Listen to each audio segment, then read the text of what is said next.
Philly is on pace to see the fewest number of homicides that it has in half a century. Detectives finally have the time to solve the case in front of them and to start going back to some of those older ones to make arrests. This is Water Cooler, where we sit down with Inquirer reporters to talk about the stories behind the headlines, the trends shaping Philly, and what it all means for you.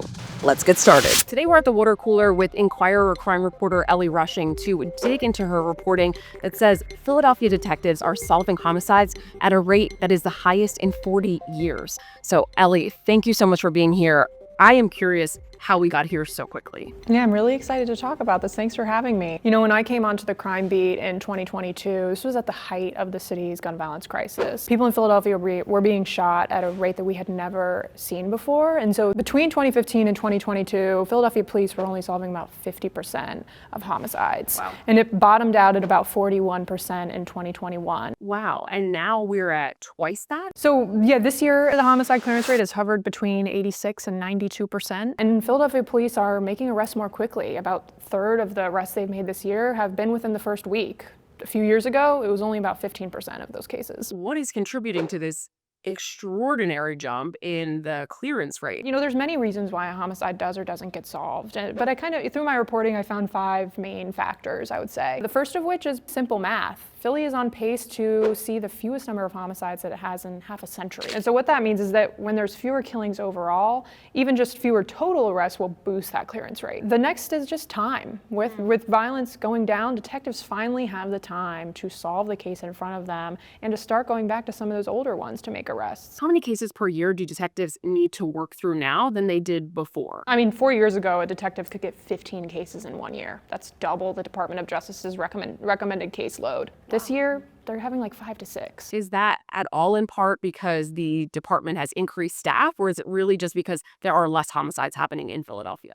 Definitely because of there are less homicides. I mean, there's actually fewer detectives than there were 4 years ago. Okay, so what other factors are at play here? Are we talking more technology? Are we talking better resources? How are they able to achieve these numbers? The city has invested a lot in technology over the last few years. There are now thousands of cameras across Philadelphia streets. Just last year, there were about 3,600 of these real-time crime cameras. This year, there's 7,300. Wow. That doesn't even include the thousands of others from SEPTA, people's Ring cameras, private businesses. I mean, more often than not, a shooting is on camera. And once you have it on camera, you can usually identify those people who are involved. I was just watching our reporting on the mob violence that happened in the late 80s, early 90s, and they had the grainiest technology. How much better is our technology now? I mean, these cameras are incredible. They can zoom into lines as fine as the tattoos on your neck.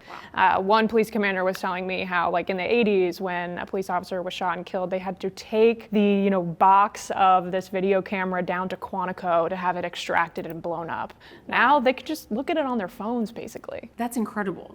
Now, if you're getting this high quality imagery on your cell phone, doubling the amount of cameras in the city, where are we getting the money to afford something like this? Well, part of the cameras and particularly the license plate readers, they're funded by city council, and so it comes out of the police department budget. But the district attorney's office has also gotten grants in recent years. There's a unit that particularly focuses on gang violence. It got a $20 million grant in 2023, and so that allowed them to buy fancy new software and new cell phone extracting devices that can crack into phones and social media, and all of this technology that is really key to solving cases. I feel like so many crimes are being solved on social media these days. Talk to me about the amount of cell phone extraction readers that they have now compared to before, and how helpful they really are in solving these homicides. They were able to, quadruple the number of devices to crack into these phones. And so before they had these devices, they would have to take a phone out to Ardmore, like out to central Pennsylvania, and wait, a month for kind of all the contents of somebody's phone to be extracted and given to them. Now they can just do it in homicide, or they can do it in the district attorney's office, and they can do it within days, sometimes hours. And what is inside these phones often tells the story behind a murder and who did it. Do you think then that maybe a factor in this is that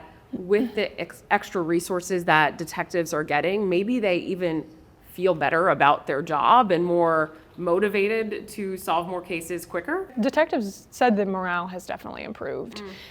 Just in their working conditions. For 60 years, they were stationed over at the Roundhouse at 8th and Race, that iconic building, of course. And there were roaches, there were rats. It was very cramped. The homicide unit in particular, they didn't even have their own desks. They had to share 15 computers between 80 to 100 detectives. Wow. Yeah. Ellie, Let's talk about it. Because if we're writing articles at the same time, we have the same deadline, you're trying to solve a case, we can't share a computer. Right. I can't write a paragraph and then you write a paragraph. Yeah, when I heard this, I couldn't really believe it, considering just the amount of money the police have.